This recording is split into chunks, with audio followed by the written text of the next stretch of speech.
I'm Captain Alexis Vinson, 29 years old, an officer in the United States Army. In my world, orders are clear and loyalty is absolute.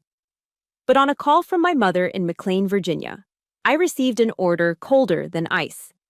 Her voice, accustomed to commanding charity galas, rang sharp and clipped.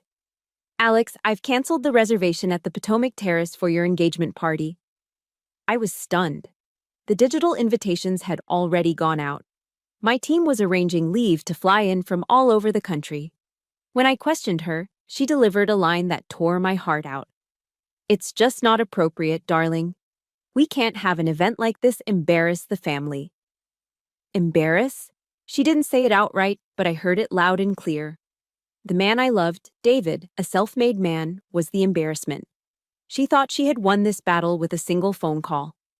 She had no idea that in my world, intelligence is key. And I was about to receive a piece of intel that would level their entire empire. If you've ever been looked down upon by your own loved ones and judged by superficial standards, let me know where you're watching from. Hit subscribe and get ready for a story of trampled honor and restored justice. The word embarrass hung in the air between Virginia and my small apartment, a toxic cloud that seeped through the phone and filled my lungs. I took a deep, steadying breath, the kind I'm trained to take before a mission briefing, forcing my mind into tactical mode. Logic. Use logic. Emotions were a liability in the field, and right now, this felt like a battlefield. Embarrassing, Mom? I countered, my voice tight but controlled. David is one of the most brilliant software engineers I've ever met. He built his entire company from nothing, with his own 2 hands. I was laying out facts, presenting evidence of merit. In my world, that's what mattered. Accomplishment? Honor. Grit. A soft, condescending sigh came through the receiver. It was the sound of feigned pity, a weapon my mother, Eleanor Vinson, had perfected over decades in the social trenches of Washington, D.C. Darling, she began, her tone dripping with a sweetness that felt more like acid. No one is denying the boy is hardworking. But you have to understand, your father's associates, the senators, the generals, they'll be expecting something more commensurate. This little thing you have with David, just think of it as one of my charity projects. Meaningful, of course, but not something you display in the main hall. A wave of nausea washed over me, hot and sickening. A charity project.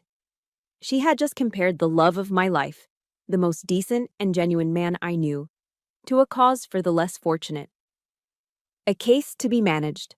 A problem to be solved with a tax-deductible donation and a condescending pat on the head.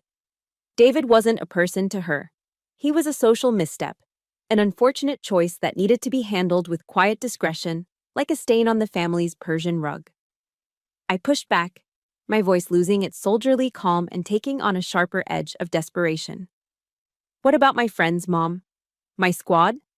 They've already booked flights from Germany, from South Korea. They're my family. The word family felt like a stone in my mouth. I was using it to describe the people who had my back under fire, but the woman on the other end of the line, the one who was supposed to be family by blood, didn't seem to understand the concept. Eleanor let out a dry little chuckle, a sound like dead leaves skittering across pavement. Oh, your little military friends. How quaint. They're adorable, Alex, truly. But you know as well as I do that they don't really belong in our world, do they? They'd be much more comfortable somewhere. Rustic. A beer hall, perhaps. And there it was. The second blow, delivered with surgical precision. The contempt in her voice wasn't just for David anymore. It was for my entire life. For the uniform I wore with pride, for the brothers and sisters in arms who had shared rations with me, who had pulled me through the mud, who had celebrated my victories and mourned my losses. To her, they were just props. Outsiders who wouldn't know which fork to use at a DC fundraiser. Unworthy of the Vinson name. Unworthy of breathing the rarefied air of the Potomac Terrace. My throat closed up. There was nothing left to say, no logical argument that could penetrate a fortress of such deeply entrenched prejudice. She wasn't listening. She was dictating. Listen to me, Alexis. Her voice suddenly shifted, losing all its feigned warmth and becoming the hard, unyielding voice of a CEO closing a hostile takeover. It was the voice of Arthur Vinson's wife. Your father and I have made a decision. We will inform everyone that there's been a change of plans due to personal reasons. Period. You are a Vinson. Start acting like one. The line went dead. Click. No. I love you. No negotiation. No room for discussion. Just a cold, hard command. An order issued from a distant headquarters I no longer recognized. I stared at the black screen of my phone, the silence roaring in my ears. A profound and terrifying sense of alienation settled over me. These people, the ones whose blood ran in my veins, felt more foreign to me than any enemy I had ever studied on a map. I didn't move for what felt like an eternity. The afternoon sun slanted through the window, tracing a slow path across the floorboards, but I remained frozen in my chair. I was a strategist, a planner. I assessed threats and developed countermeasures. But how do you counter an attack that comes from inside your own command? How do you fight an enemy who knows all your weaknesses because they were the ones who created them? Hours passed. The sky outside my window bruised from blue to purple to black. I finally forced my fingers to move, typing out a short, brutal message to my friends. Hey everyone, something's come up. Have to cancel the party. I'm so sorry. I'll explain later. Each word was a betrayal to their effort, their excitement. The sound of a key in the lock startled me. David. My heart hammered against my ribs. He walked in, holding a large greasy pizza box in one hand, a wide, beautiful smile on his face. He was the picture of a perfect Friday night. Hey, you, he started, his smile radiating a warmth that felt a world away. I got the pepperoni with extra cheese, just how you... His voice trailed off as he saw my face. The smile vanished, replaced instantly by a look of deep concern. He set the pizza down on the counter. Alex, what is it? What happened? Words failed me. The carefully constructed walls of my military composure had crumbled, leaving behind nothing but raw, aching hurt. I couldn't speak past the lump in my throat. Instead, I just held up my phone, the screen still glowing with the message I'd just sent. He took the phone, his brow furrowed as he read the words. He didn't ask a single question about my mother. He didn't need to. He knew where the order had come from. He simply set the phone down, stepped forward, and wrapped his arms around me, pulling me into his chest. He held me tight as a quiet, shuddering sob finally broke through my defenses. He just held me for a long time, letting me cry it out. When the tears subsided, he gently tilted my chin up and looked me straight in the eyes. His own were filled with a fierce, protective love. I'm so sorry you have to go through this, he said, his voice a low, steady anchor in my storm. His unconditional support, his immediate understanding, was both a comfort and a fresh wound. It was everything I had ever wanted from my family, and it was a gift that had come from a man they considered a charity case. In that moment, the battle lines were drawn. It wasn't just about a canceled party anymore. It was about my life, my love, and my honor. And I, Captain Alexis Vinson, was done fighting a defensive war. Sleep didn't come that night. It couldn't. Tucked safely in David's arms, with the faint, comforting scent of pepperoni and cardboard still lingering in our apartment, I should have felt at peace. But his simple, unconditional kindness had done something my mother's cruelty couldn't. It had unlocked a door deep inside me. Behind that door was a museum, curated over 2 decades, filled with exhibits of every time I'd been set aside, overlooked, or deemed secondary. And as I lay there, staring into the darkness, the ghosts of every past injustice came out to haunt me. My mind drifted back, pulling me through time until I landed with a jolt in my 16-year-old body. I was all knees and elbows and a burning, secret ambition that felt too big for my skin. For an entire year, my sophomore year, I had lived and breathed a single goal: the NASA Summer Space Camp for high school students at the Kennedy Space Center. It wasn't just a camp, it was a beacon. It was proof that a world existed beyond the manicured lawns and whispered politics of McLean, a world where what mattered was the mass of your brain, not the mass of your trust fund. I spent countless nights in the library, devouring physics textbooks, and poured my soul into a 5,000-word essay on the potential for terraforming Mars. I still remember the feeling of the acceptance letter in my hands. It was thick, heavy with possibility. I had done it. I had earned one of the few coveted spots. For a few glorious weeks, I walked on air, imagining myself standing under the shadow of the Saturn V rocket. Then, 2 weeks before I was scheduled to fly to Florida, I was summoned to my father's study. The room always smelled of old leather and disappointment. He sat behind his mahogany desk, refusing to meet my eyes, focusing instead on arranging a set of silver pens. "There's been a small change to the summer plans," he announced to the polished surface of his desk. My mother stood by the fireplace, a statue of casual authority. "The family is taking a 6-week trip to Europe," she said, her voice leaving no room for argument. "And we need you to come along to keep an eye on Vanessa." I argued. I pleaded. I brought out the thick acceptance packet from NASA as evidence of a crime being committed against my future. My mother just waved a dismissive hand. "Darling, your sister is going through a rebellious phase. She needs her older sister there." "NASA will be there every year, Alex. A cultural experience in Europe is what truly defines a young lady." My dream of touching the stars was grounded, sacrificed for a 6-week tour of duty as my sister's glorified babysitter across the museums and designer boutiques of Paris and Rome. I watched Vanessa pose for photos in front of the Colosseum, and all I could see was the launch pad I was supposed to be standing on. The memory dissolved, replaced by another, a year or so later. The stifling heat of a ballroom, the scratchy tulle of a ridiculously expensive white gown. It was my debutante ball, that archaic mandatory ritual for the daughters of the Vincent dynasty. I felt like a soldier forced to wear the enemy's uniform, awkward, exposed, and deeply uncomfortable. I tried my best, executing the choreographed curtsies and forced small talk with the sons of my father's business partners. But all eyes were on Vanessa. Even though she was years away from her own debut, my mother had insisted she attend. And Vanessa, a natural in that world of effortless charm, captivated everyone. She glided through the room, a swirl of silk and easy laughter, collecting admirers like charms on a bracelet. Later that evening, trying to blend into the wallpaper near a potted fern, I overheard my father speaking with a congressman. He gestured vaguely in my direction. "My older one is a warrior," he said with a note of detached pride. "But Vanessa—" He paused, his voice softening with genuine adoration. "She's the queen." A warrior, a soldier. Something useful. Something to be deployed for a strategic purpose, but never the crown jewel. Never the one to be treasured.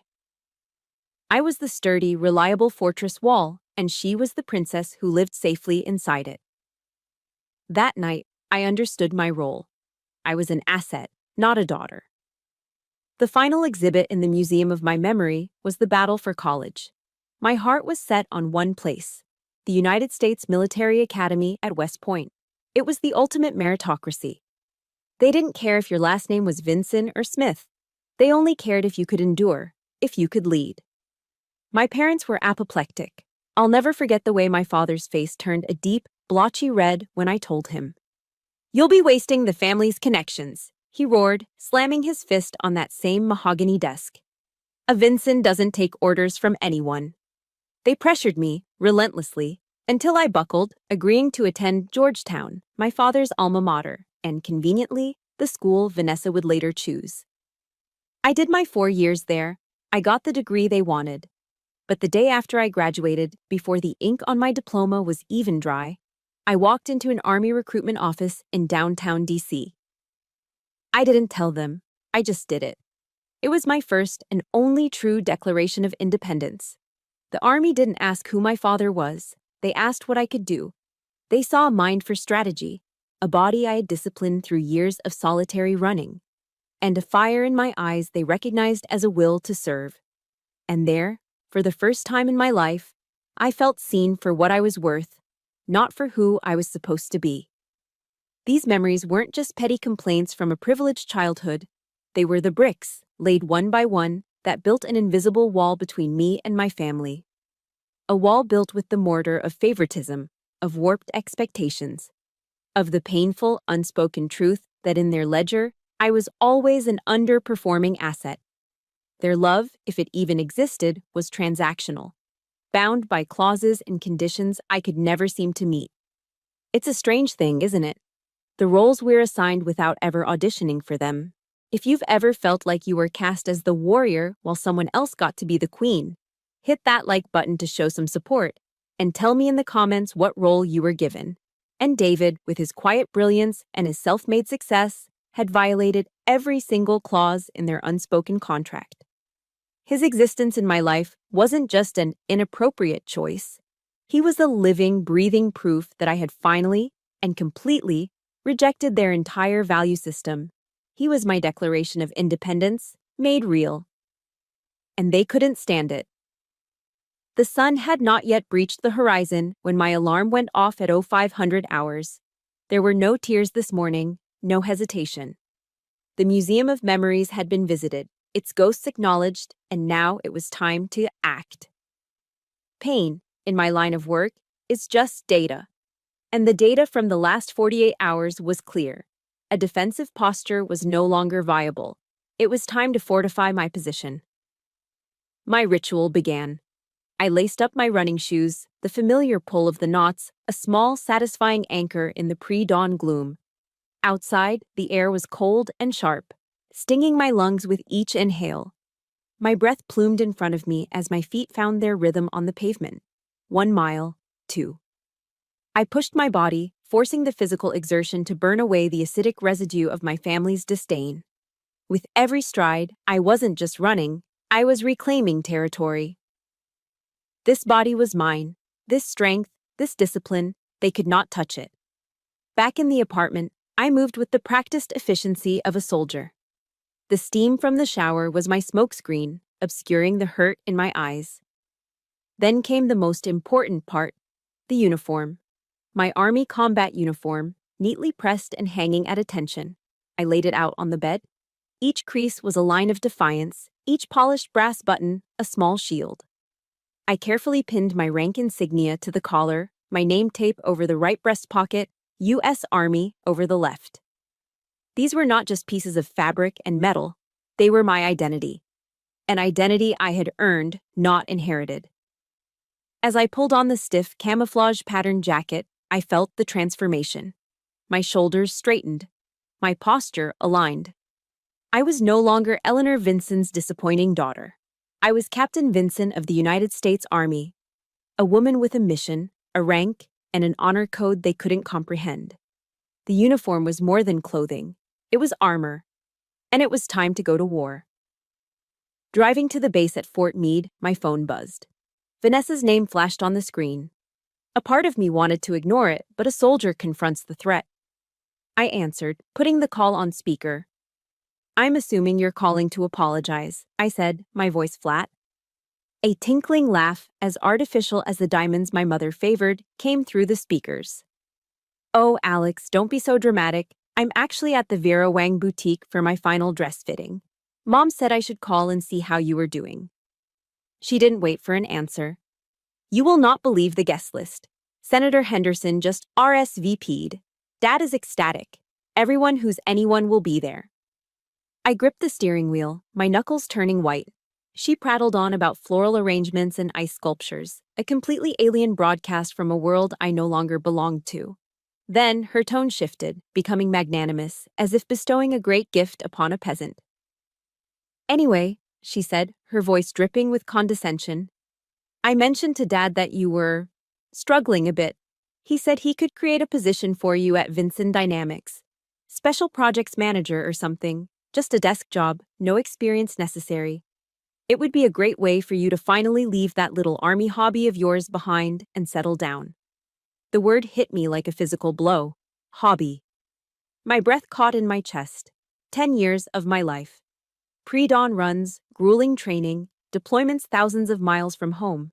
The immense weight of responsibility for my country's digital security and the soldiers under my command. All of it, in her world, was reduced to a hobby. Something you do on weekends, like collecting stamps. "Hobby," I repeated, the single word coming out as cold and sharp as a shard of ice. Vanessa, I command a national cybersecurity unit. We protect critical infrastructure from foreign adversaries. This isn't a hobby. Well, whatever you call it, she said dismissively. The offer's there if you come to your senses. Gotta go, the tailor is waiting. The line went dead. Her casual, thoughtless cruelty was somehow more devastating than my mother's calculated malice. It was so genuine. In her world, my life's work was truly incomprehensible, a bizarre, embarrassing pastime. I pulled into my designated parking spot, turned off the engine, and just sat there. The silence of the car amplified the ringing in my ears. The armor felt heavy. For the first time, I felt a crack forming in its shell. I walked into my office, the familiar hum of servers a welcome distraction. But I couldn't shake the feeling of profound exhaustion. I sank into my chair, staring blankly at my monitor. My eyes drifted to a small framed photo on my desk. It was from a leadership conference a few years ago. A younger, more idealistic me standing next to General Colin Powell, shaking his hand. He had a kind, knowing look in his eyes. Taped to the frame was a quote I had typed out from his speech that day. Perpetual optimism is a force multiplier. For a soldier, that wasn't just a feel-good phrase. It was a strategic imperative. Optimism, the belief the mission could be accomplished, multiplied the effectiveness of every soldier. Despair was a luxury. It was a form of surrender, and I did not surrender. I looked at the general's face, then back at my screen. I took a deep breath, the same kind I had taken before my mother's call. But this time, it was different. It wasn't to brace for impact. It was to rally for a counterattack. I straightened my back, mission first. That was all that mattered. That evening, David didn't try to fill the silence with empty platitudes. He just showed up. He walked through the door with a brown paper bag that smelled like heaven, carrying 2 steaming containers of beef chili and a warm loaf of cornbread from a local joint we loved. He knew that sometimes the best logistical support comes in the form of comfort food.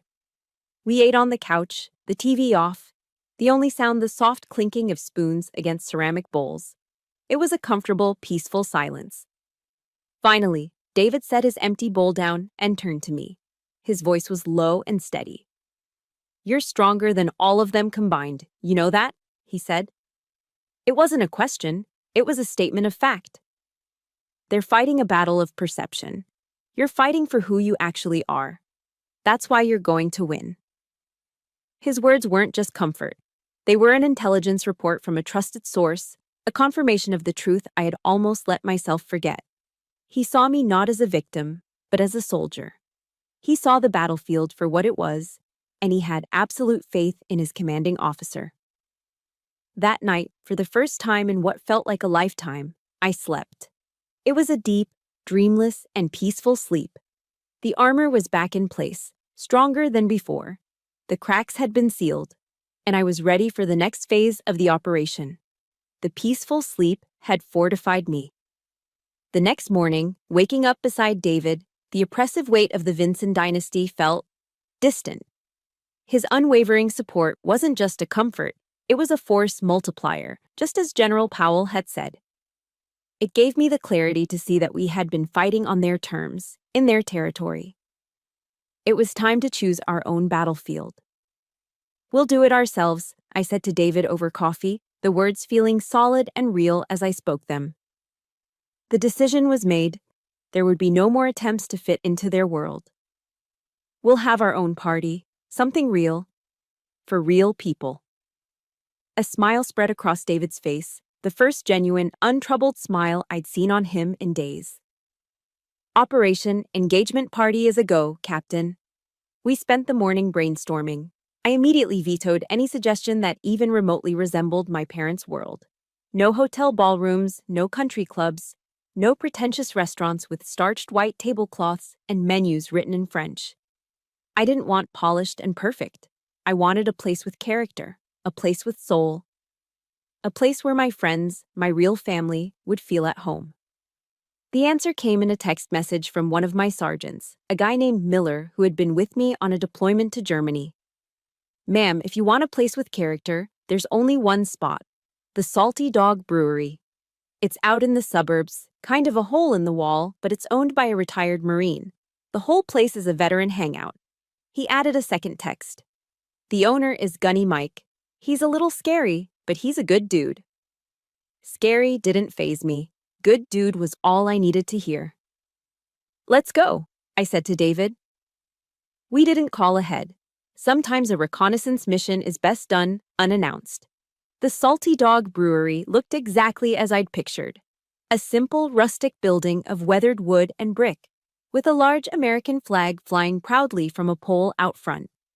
Inside, the air smelled of hops and roasted barley. The walls were a museum of service, adorned with framed unit patches, challenge coins, and the flags of every military branch. It felt honest. It felt real. Behind the long wooden bar, a mountain of a man was polishing a beer glass with intense focus. He was built like a tank, with a shaved head that gleamed under the overhead lights and thick, muscular arms covered in faded tattoos. A permanent scowl seemed etched onto his face. That had to be Gunny. I straightened my shoulders and walked up to the bar, David right beside me.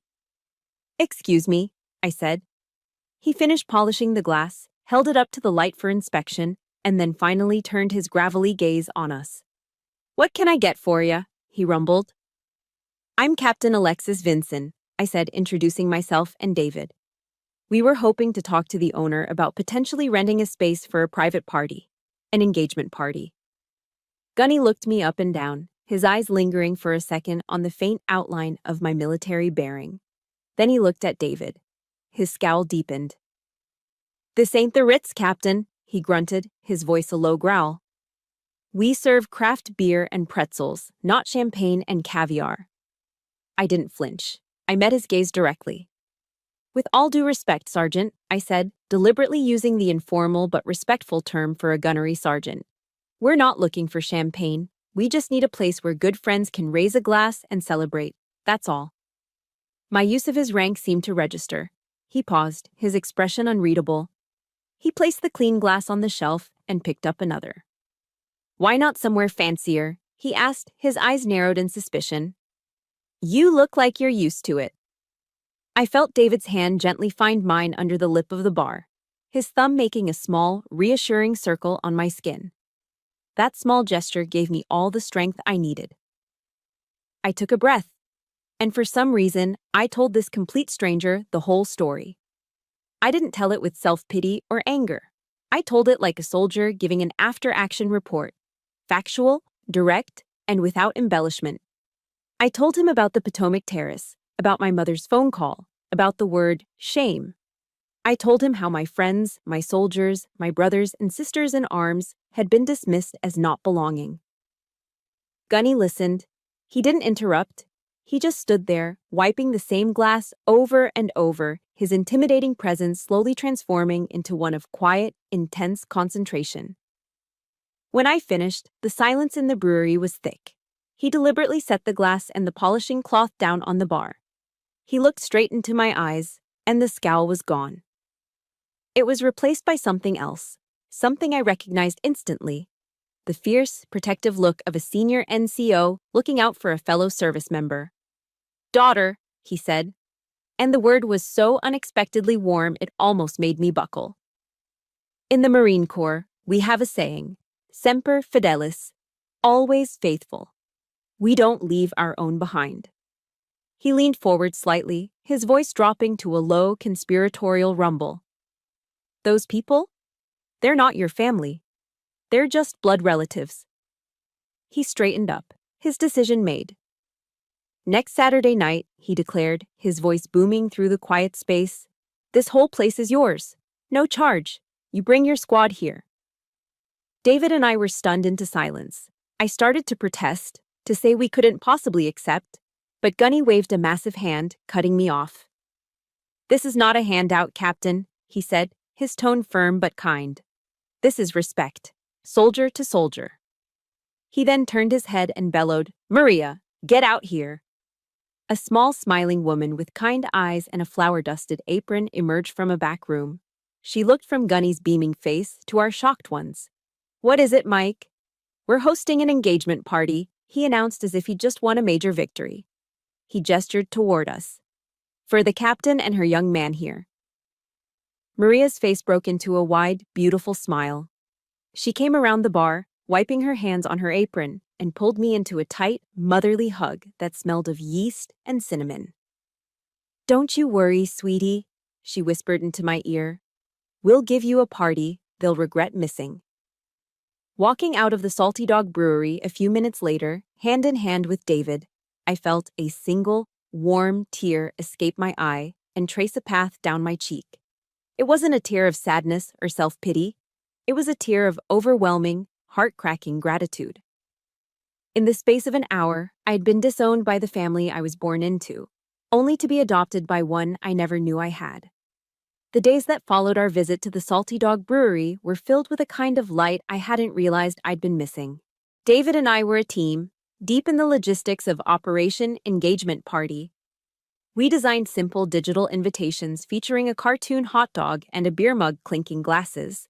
We coordinated with Maria on a menu of pulled pork sliders, pretzels with beer cheese, and a mountain of her famous homemade brownies. For the first time, planning an event connected to my future felt joyful. Not like a strategic mission I was destined to fail.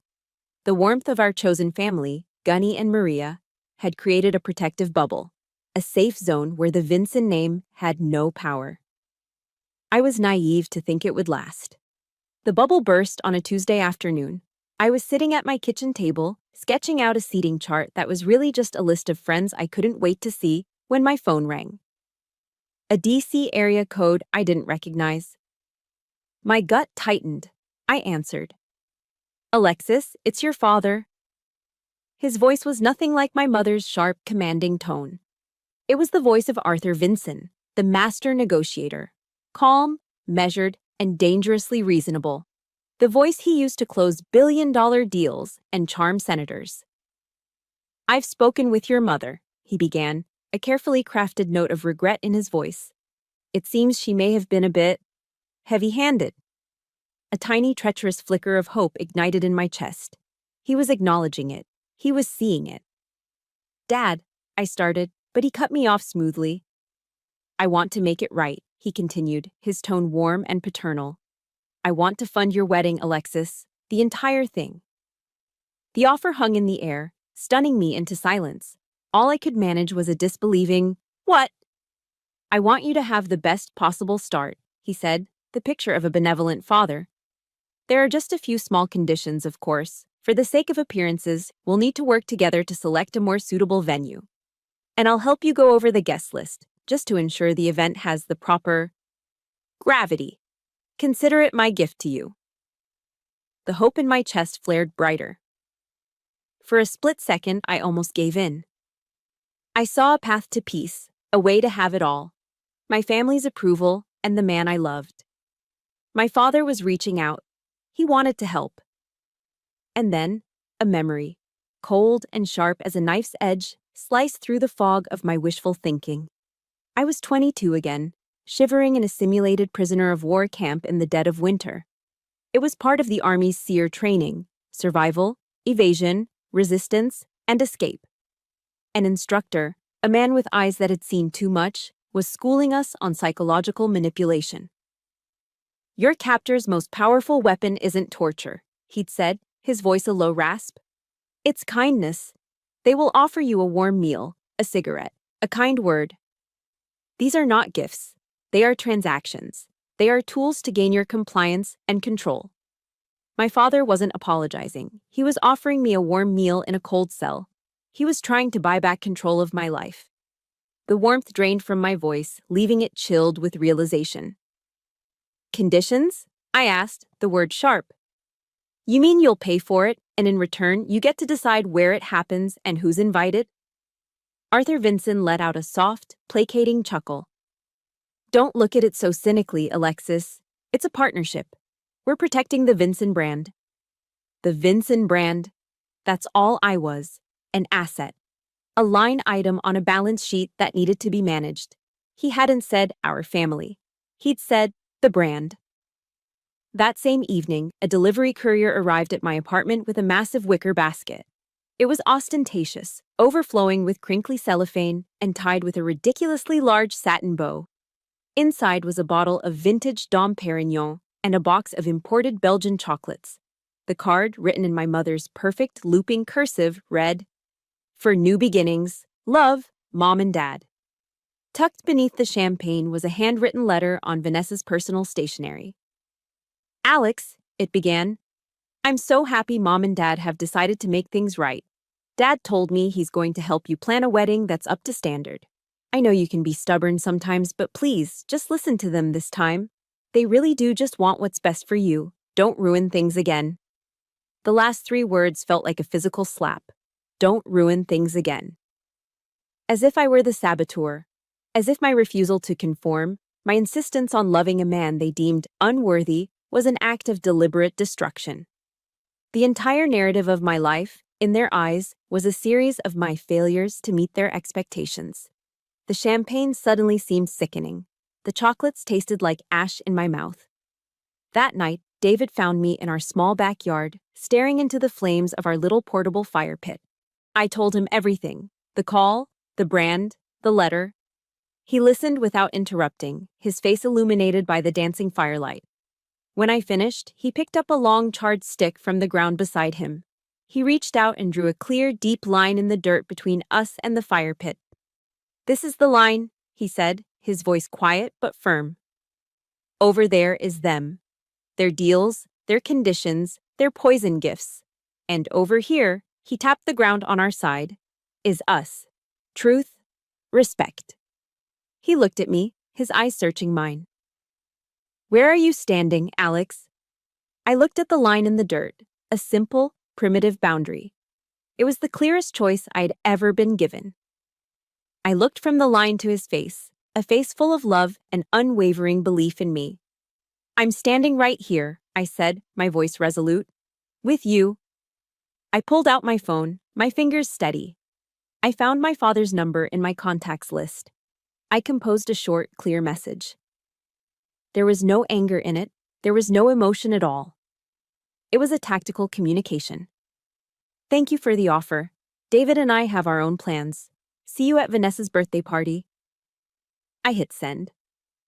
There was no turning back now. I had just officially accepted their declaration of war. The text message was a declaration of war, and the first rule of engagement is to choose your battlefield.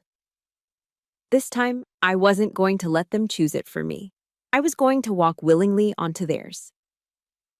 "Are you sure about this?" David asked me the night of Vanessa's birthday party. He stood in the doorway of our bedroom, watching me fasten a simple silver necklace. I wasn't wearing my armor tonight. Instead, I had chosen a dark, form-fitting dress. It was elegant, understated, and completely at odds with the turmoil inside me. "It's a tactical decision," I said, meeting his worried eyes in the mirror. "We don't hide. We don't run. We show them we're not afraid." He nodded, a slow, determined expression settling on his face. "Okay, Captain, let's go." Walking into the Potomac Terrace for the second time was like returning to the scene of a crime. The memory of my mother's cold dismissal still hung in the air, a ghost only I could see. The space was even more opulent than I remembered, dripping with chandeliers and overflowing with elaborate floral arrangements. It was a perfect stage for the Vincent family's favorite performance, the display of power. My mother, Eleanor, spotted us instantly. She glided across the marble floor, a vision in shimmering silk, her smile as bright and hard as a diamond. "Alexis, darling, I'm so glad you came to your senses," she chirped, pulling me into a stiff, air-kiss embrace that smelled of expensive perfume. Then her eyes flicked to David. The smile tightened, losing all its warmth. "And, David," she said, her eyes sweeping over his perfectly tailored suit. "You look very neat." It was the ultimate dismissal, a verbal pat on the head for a child who had managed to dress himself properly. Throughout the evening, the tactic was repeated with brutal efficiency. My father's business partners and their wives would greet me warmly, their eyes sliding right past David as if he were a piece of furniture. They'd ask me about my interesting career, their questions laced with a condescending curiosity. "When are you going to come back to the real world, dear?" one of them asked, patting my arm. I felt David's hand on the small of my back, a constant, grounding pressure.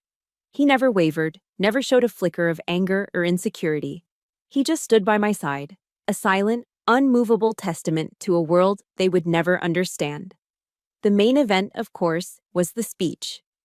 My father, Arthur Vinson, stepped up to a small, softly lit stage, a champagne flute in his hand.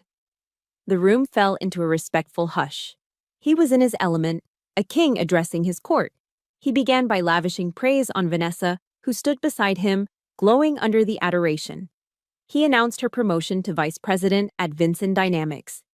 Vanessa understands that legacy isn't something you're given, he proclaimed, his gaze sweeping the room before briefly, pointedly, landing on me. It's something you build upon the right foundations. The message was clear. She was the builder. I was the demolition crew. Then he raised his glass in my direction. And I also want to give a special toast to my eldest daughter, Captain Alexis Vinson, he said. A polite smattering of applause rippled through the room. She has chosen a very admirable public service career. He paused, letting the words hang in the air, ensuring he had everyone's complete attention. His lips curved into a patronizing smile. We are, of course, immensely proud of all who serve our country, he continued, his voice dripping with false sincerity. Even if it is, at times, a bit inconvenient for the family's weekend plans. The room erupted in laughter, not just small chuckles, but loud, hearty guffaws from men in tuxedos and women in jewels. It was a good line. A clever, self-deprecating joke from a powerful man at the expense of his eccentric daughter. The sound hit me like a physical force, a concussive blast that knocked all the air out of my lungs. Inconvenient. 10 years of service, 20-hour days on deployment, the gut-wrenching fear of losing a soldier under my command. The friends I had lost, their faces forever etched in my memory. The oath I took to sacrifice my own life for my country. All of it. My entire identity, my deepest commitments, my greatest sacrifices reduced to a punchline, an inconvenience, a scheduling conflict. I looked at my father, basking in the laughter, a self-satisfied smirk on his face. I saw my mother, her expression triumphant. I saw Vanessa, standing in the glow of the spotlight, her silence a form of quiet, complicit agreement. And in that instant, something inside me didn't just break. It vaporized. It wasn't my heart.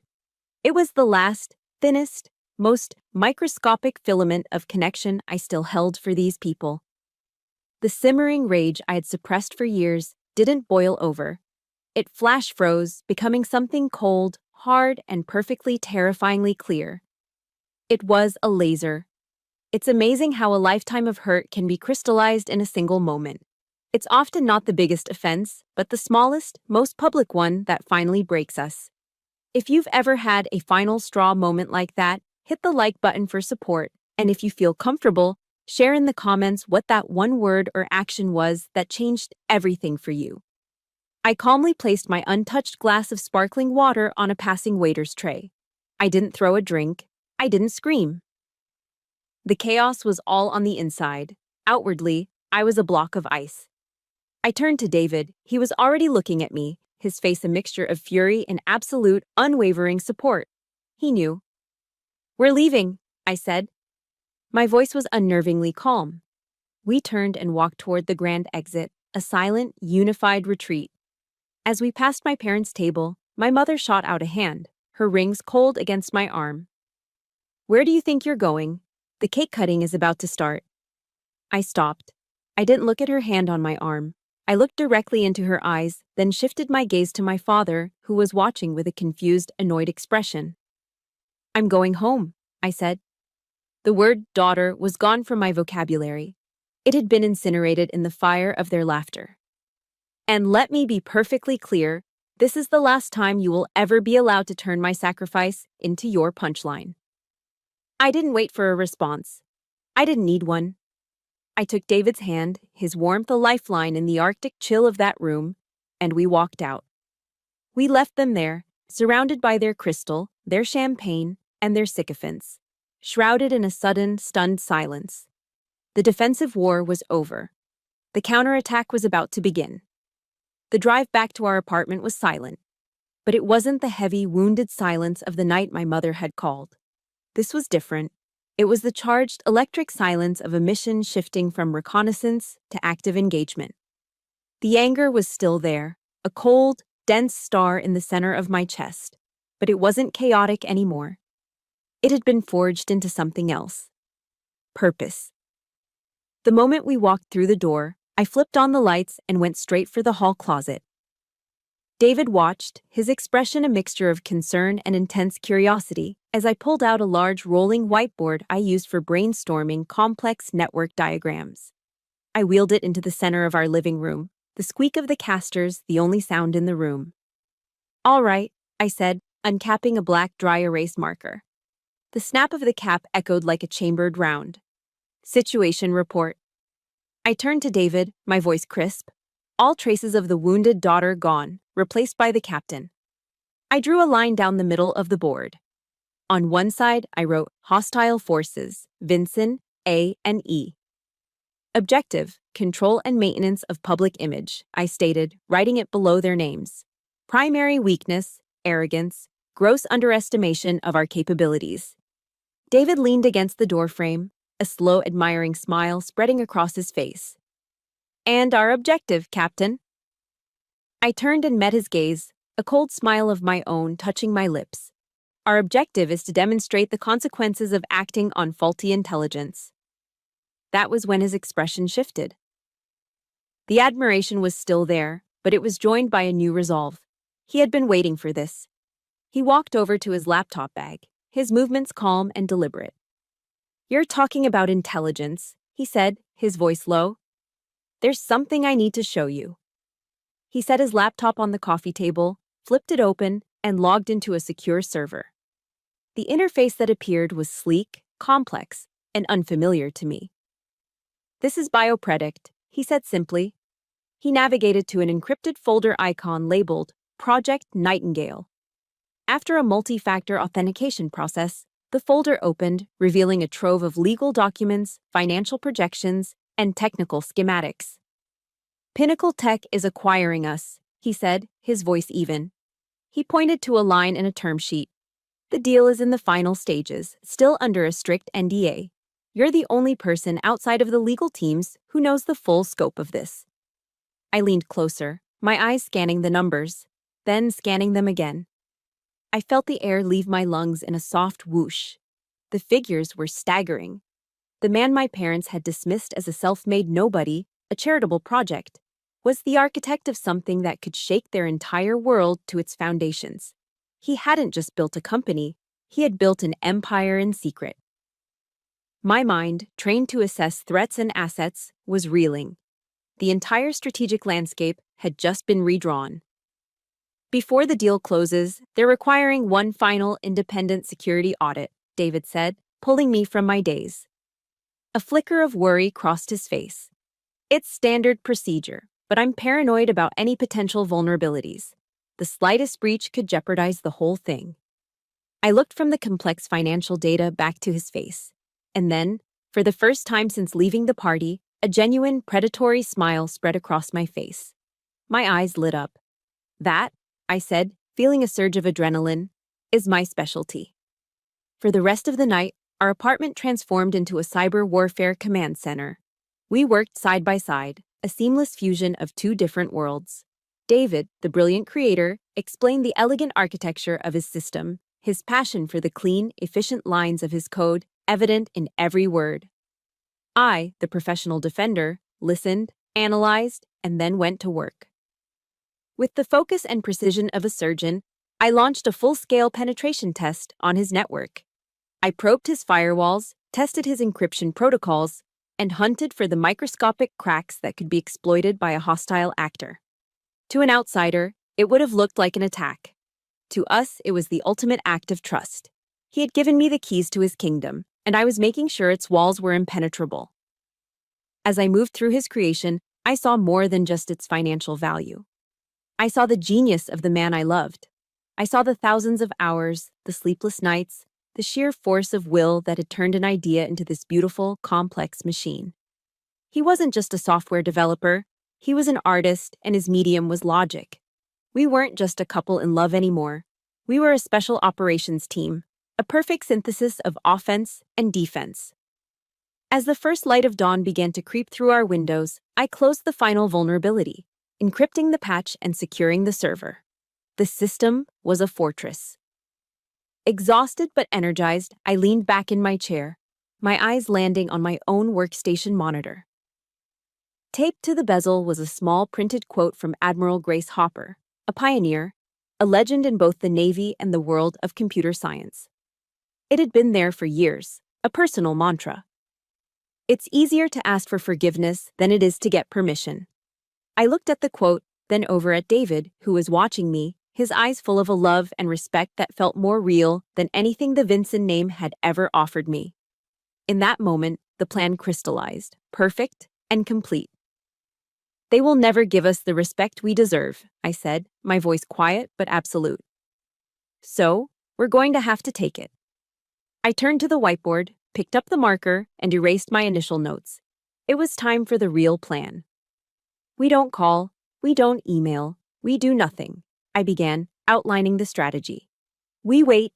In their arrogance, they will summon us. They'll expect a lecture, a chance to put me back in my place after my outburst at the party. A slow, wolfish grin spread across my face. We'll accept their invitation. We will walk onto their chosen battlefield. And we will turn their fortress into the stage for our victory. The call came on Friday morning, exactly as predicted. The caller ID was my mother's, but the voice was laced with a syrupy sweetness that was more venomous than her usual icy commands. Alexis, darling, your father and I feel we should talk, she began. Let's have lunch at the Potomac Terrace on Sunday. Just family. It wasn't an invitation. It was a summons. They had chosen the battlefield, the very place where the first shot was fired, to be the site of my public court-martial. They expected me to walk in, head bowed, ready to receive my sentence. Of course, Mother, I replied, my voice a placid lake on the surface, concealing the tactical submarine gliding beneath. We'll be there. On Sunday, as we prepared to leave, I bypassed my uniform. Instead, I chose a navy blue sheath dress, a piece of clothing that was as much a statement of power as my Class A's. David, standing beside me, was immaculate in a dark, perfectly tailored suit. We looked in the mirror, not as a couple, but as partners. We weren't walking into an ambush. We were walking in to close a deal. The air in the Potomac Terrace was thick with the scent of money and lilies. We were led to a private table in a secluded alcove where Arthur and Eleanor were already waiting, their faces grim masks of parental disappointment. My father didn't greet us. He simply gestured to the chairs with a flick of his wrist. Sit. The silence that followed was a weapon in itself. Waiters moved around us like ghosts, pouring water, offering bread. My mother waited until they had retreated before she began her sermon. I cannot begin to express our disappointment, Alexis, she said, her voice low and controlled. Your behavior at Vanessa's party was not only childish, it was a profound embarrassment. You have a duty to this family, a duty to the Vincent name. I let her speak. I didn't argue. I didn't defend. I simply watched her, my expression calm, almost clinical. It was like observing an enemy's predictable maneuver. My detachment seemed to infuriate her more than any argument could have.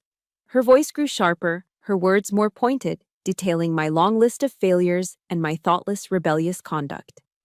It was in the middle of this lecture, as she was describing my choice of a partner as a deliberate act of defiance, that my father's attention was suddenly diverted. Robert, what a surprise! He boomed, his face instantly transforming from stern patriarch to convivial peer. He stood abruptly and strode toward a nearby table where a distinguished, salt-and-pepper-haired man was seated. It was Robert Maxwell, the CEO of Pinnacle Tech. My heart gave a single, hard thump against my ribs. The universe, it seemed, had a flair for the dramatic. Maxwell shook my father's hand politely, a professional smile on his face, but then his eyes drifted past my father, toward our table. His gaze locked onto David. He squinted for a moment, and then a broad, genuine smile of recognition lit up his face. David Chen? Maxwell said, his voice carrying across the quiet restaurant. He bypassed my father completely and walked directly to our table, his hand extended. "I'll be damned. I didn't expect to see you here. I just left a marathon session with the legal team about our little deal. Congratulations, young man. You're about to make history." The air at our table froze solid. David stood, shaking Maxwell's hand with easy confidence. "Mr. Maxwell, good to see you too. This is my fiancé, Alexis Vinson." My father and mother were statues, their faces locked in identical expressions of stunned confusion. "Vinson?" Maxwell repeated, his eyes flicking from me to my father, connecting the dots. "Any relation?" My father's mouth opened and closed silently for a moment before he managed to stammer, "Alexis is... she's my daughter." Maxwell let out a hearty laugh. "Well, small world. Arthur, you've got a genius for a son-in-law. This BioPredict acquisition is going to be a game changer for the entire biotech industry." As if on cue, a vibration started. It was quiet at first, then it spread. A low hum that seemed to emanate from every corner of the room. The phones, every smartphone on every table, including the one in my father's jacket pocket, buzzed to life in near-perfect unison.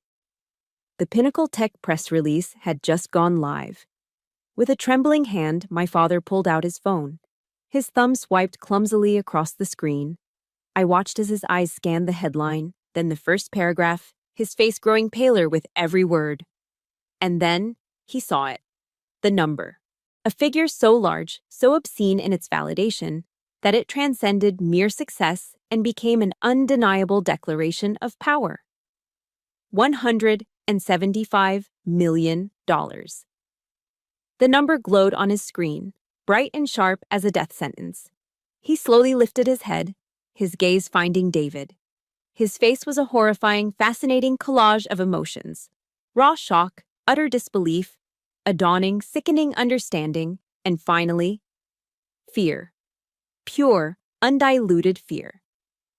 In the space of 30 seconds, the entire gravitational field of the room had been irrevocably altered.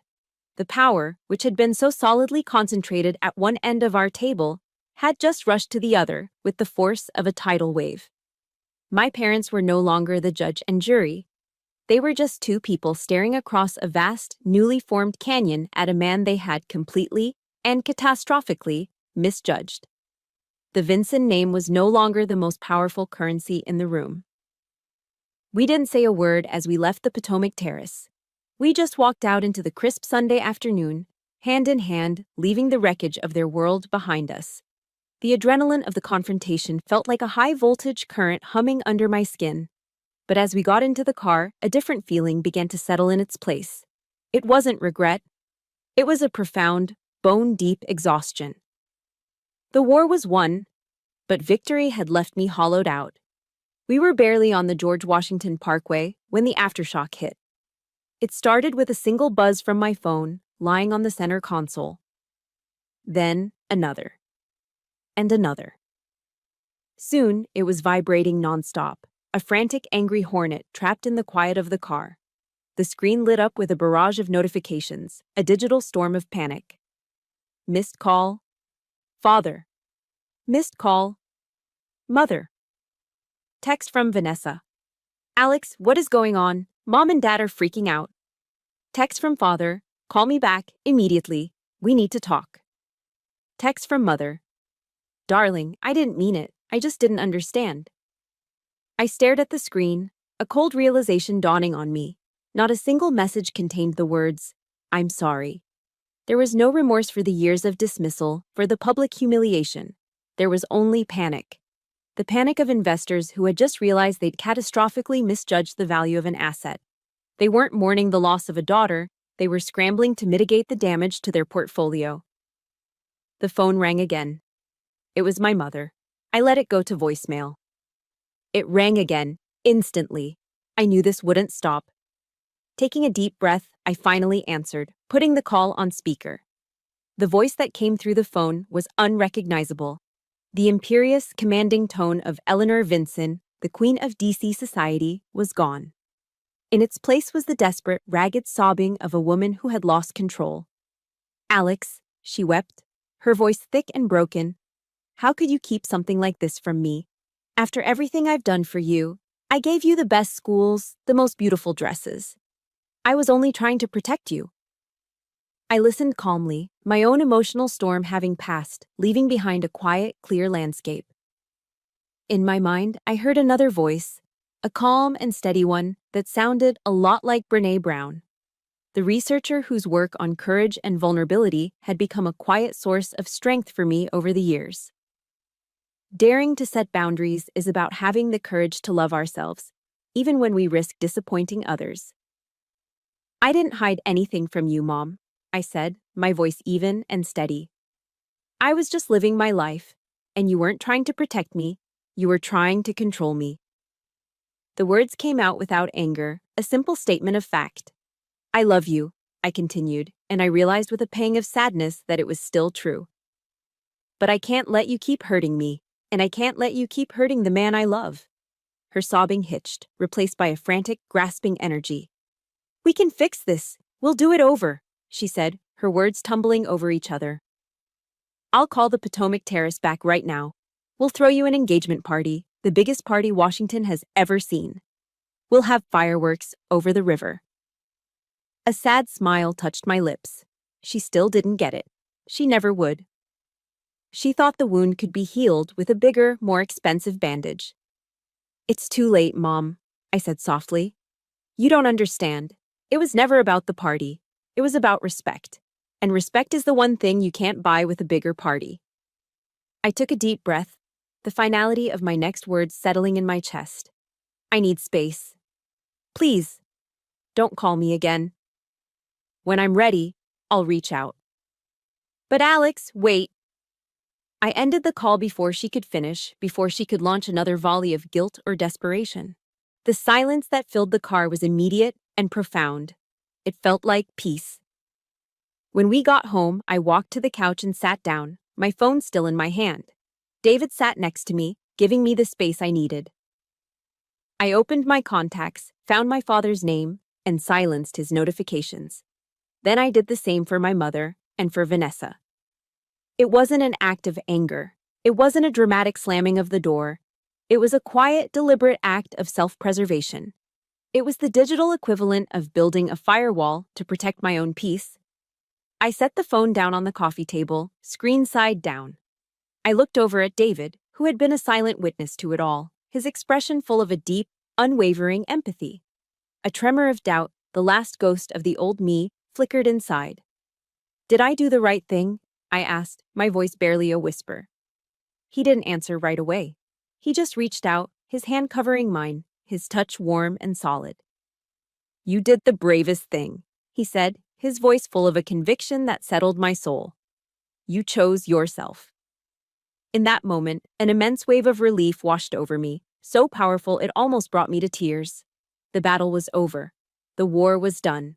The constant grinding effort to be seen, to be valued, to be enough in their eyes, it was all finished. I hadn't changed them. I never could have. But I had finally, blessedly, freed myself. The following Saturday, the air at the Salty Dog Brewery didn't smell of power or obligation. It smelled of hops, barbecue, and genuine happiness.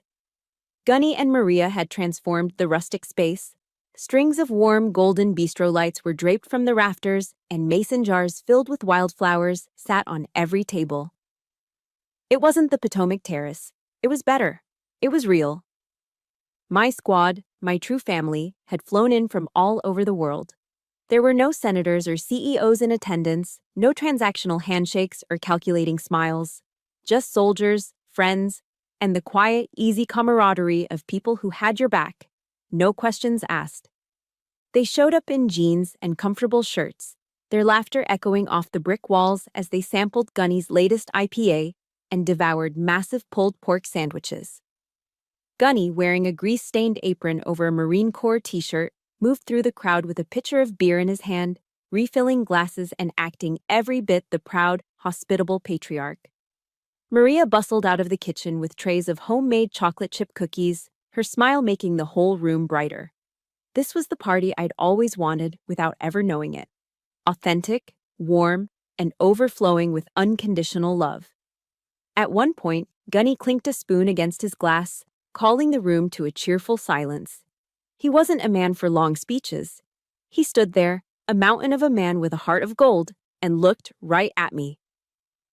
"They say you can't choose your family," he said, his gravelly voice filled with a surprising gentleness. "I say that's bull. Family isn't about the blood you're born with. It's about the people who fight alongside you in the trenches. It's an action. It's a choice you make every day." He raised his glass. "To the captain and David, to family." The room erupted in a chorus of hoo-ahs and cheers. This was our celebration. Later, David and I slipped outside into the cool night air, standing by the window and watching the joyful chaos inside. The sound of their laughter was the most beautiful music I had ever heard.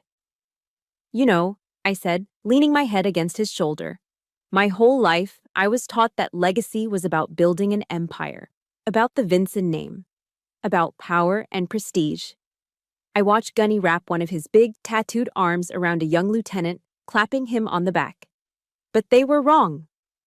David squeezed my hand. "So what is it then? To you?" I smiled, a real peaceful smile that reached all the way to my soul. "It's this," I said softly. "It's friendship. It's loyalty. It's creating a safe harbor for the people you love."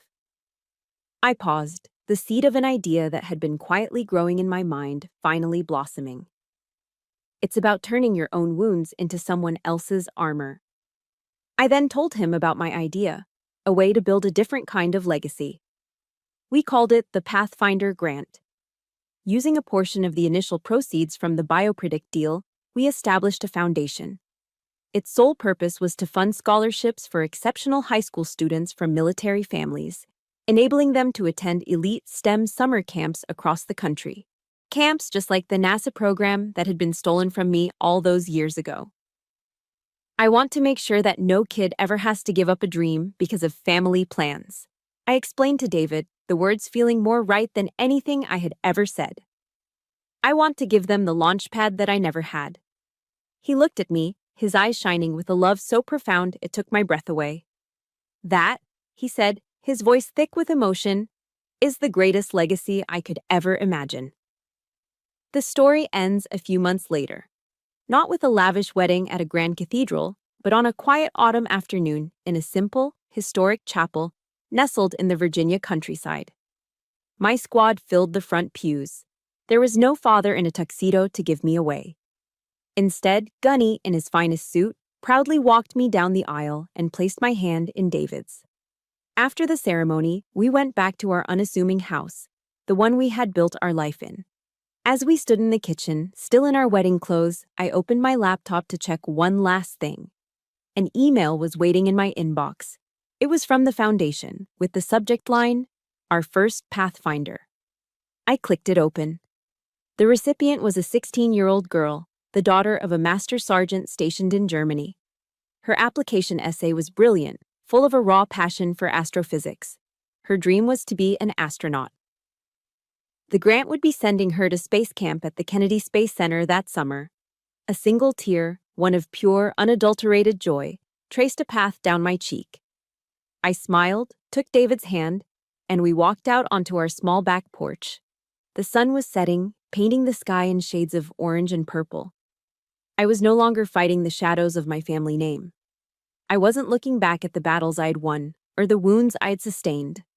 I was too busy building a future, creating a dawn of my own making, one star at a time. Thank you for following my story. My journey from that cold living room to where I am now has been about one thing: learning that you have the power to build your own dawn. Family is a verb, and legacy is a choice you make, not something you inherit. The support and stories you've shared here have been my own version of the Salty Dog Brewery, a community of strength. I'd love to know, what kind of positive legacy are you building in your own life? Let me know in the comments. Please hit like if this story resonated and subscribe and turn on notifications so we can continue to share these journeys together.